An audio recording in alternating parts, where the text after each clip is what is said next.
उत्तर करवाने जा रही हूँ। बहुत ही ध्यान से सुनना। प्रश्न पहला, भाषा किसे कहते हैं? उत्तर, जिस साधन द्वारा हम अपने विचार दूसरों पर प्रकट करते हैं और दूसरों के विचारों तथा भावों को समझ सकते हैं, उसे भाषा कहते हैं। जिस साधन मतलब जिसके द्वारा हम अपने विचार, अपनी फीलिंग्स दूसरों पर प्रकट करते हैं और दूसरों के विचारों को समझ सकते हैं।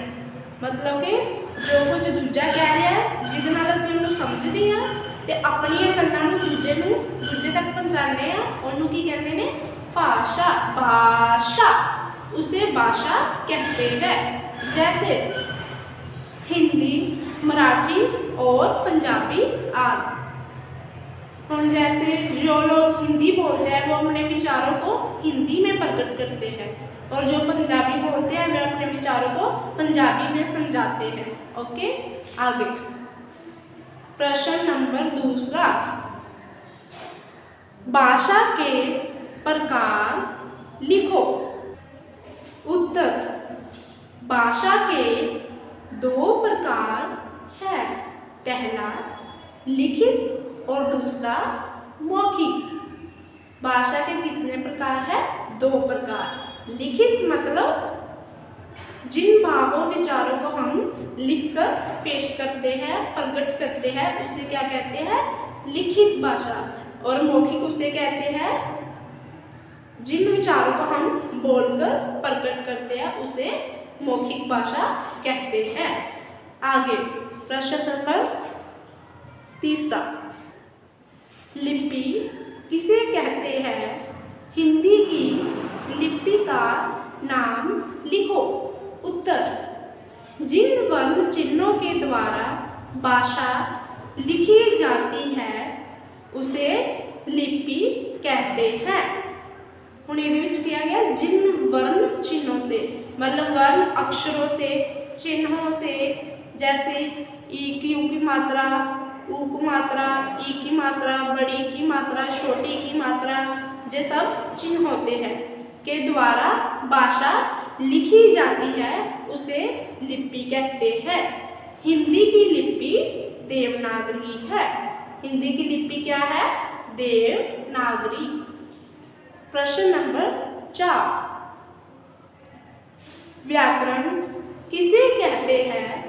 उसके कितने भेद हैं? उत्तर, जिस शास्त्र की सहायता से हमें किसी भाषा को शुद्ध लिखना और बोलना आता है, उसे व्याकरण कहते हैं। मतलब कि इहदे विच क्या है, जिहदे सहायता नाल सानूं शुद्ध रूप में लिखना ते बोलना आता है, उन्होंने की कहते हैं? व्याकरण।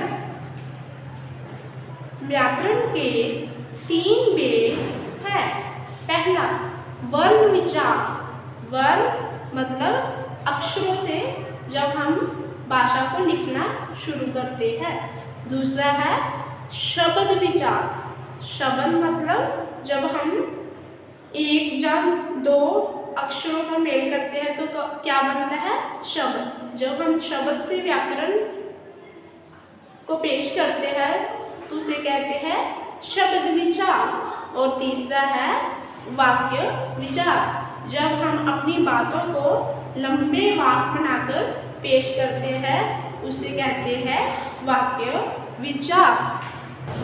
सो बच्चे, ऐसी तुहाडे व्याकरण के 4 प्रश्न उत्तर ये तुसी अपनी फेयर नोटबुक जो कि हिंदी ग्रामर दी है ਉਹਦੇ ਤੇ बहुत ही सुंदर लिखाई दे नाल उतारना ते नाल ही याद भी करना। और बाकी के प्रश्न उत्तर हम आगे आपको लिखवाएंगे। बहुत ही धन्यवाद।